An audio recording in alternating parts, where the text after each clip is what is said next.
Salam alaikum. Mon nom est Mourad Yadari, professeur à la faculté polydisciplinaire à Rachidia. Donc, continuons la suite de notre EP sur le logiciel Packet Tracer. Premièrement, cliquons sur Router et choisissons premier routeur générique et sur End Device, on va choisir un computer, un PC. Donc ici, ce que nous allons faire, c'est comme si il s'agit d'un nouveau routeur qu'on vient d'acheter. Et nous allons effectuer la première configuration, qui est la configuration console. Donc ici, connectons notre machine au routeur. Ça c'est le câble console qui va permettre cette opération. Donc sur le port serial du computer, je choisis le port serial du computer et je vais l'attacher au port console du routeur.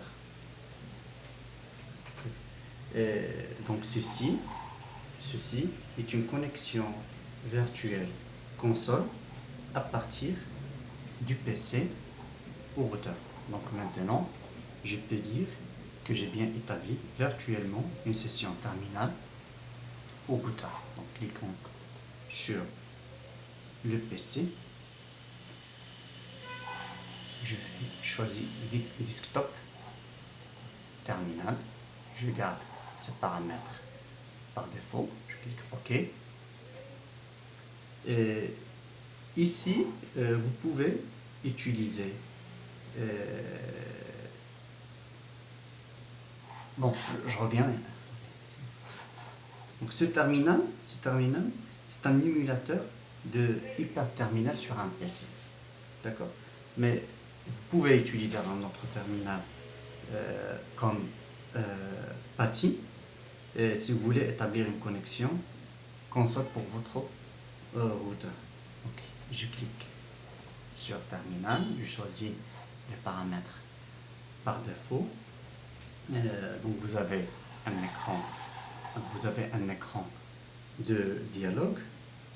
Je choisis non pour réaliser notre propre configuration routeur.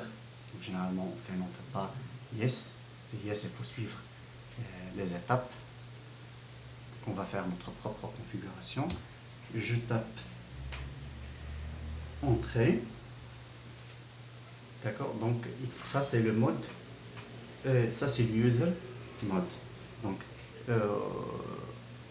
je fais un point d'interrogation pour afficher toutes les commandes disponibles dans ce niveau basique. Comme vous pouvez le constater, je peux faire par exemple ici un ping pour tester la connectivité, me connecter en telnet, SSH, faire un traceroute, mais ça reste un niveau basique. Je ne peux pas ici par exemple faire un show running. Je fais tabulation, il ne connaît pas la commande running config ou bien startup config. Donc pour passer à un niveau plus bas, à un niveau plus élevé, d'accord, j'ai la commande ici enable. Ça permet de passer en mode privilège. Donc je fais enable tabulation. Donc je passe à un niveau plus haut, un niveau qui va me permettre de faire d'exécuter plus de commandes. Comme vous voyez ici, le symbole supérieur est passé en dièse. Ça signifie qu'on est bien dans un mode privilège. Donc si je fais ici par exemple un point d'interrogation, vous voyez que ici j'ai plus de commandes. Pour passer au mode global, je fais un config,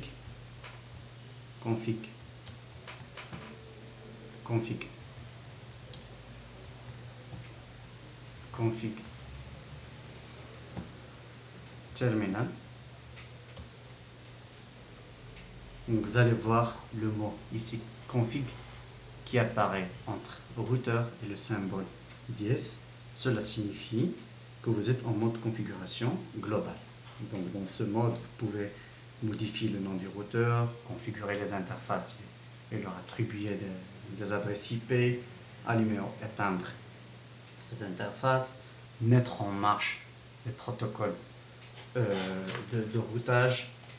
Si je fais ici par exemple un host name R1, vous voyez que ici j'ai modifié le nom de mon routeur.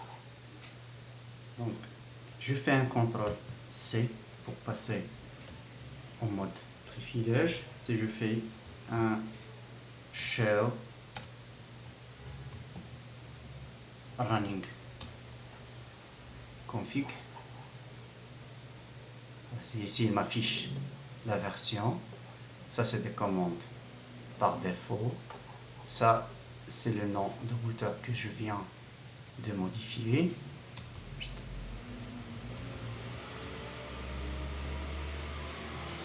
Après j'ai les interfaces, j'ai pas attribué l'interface.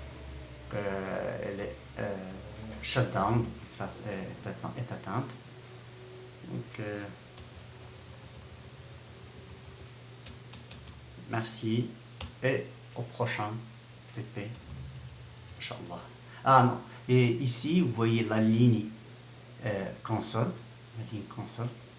la ligne je peux faire un mot de passe comme nous l'avons fait lors du premier TP.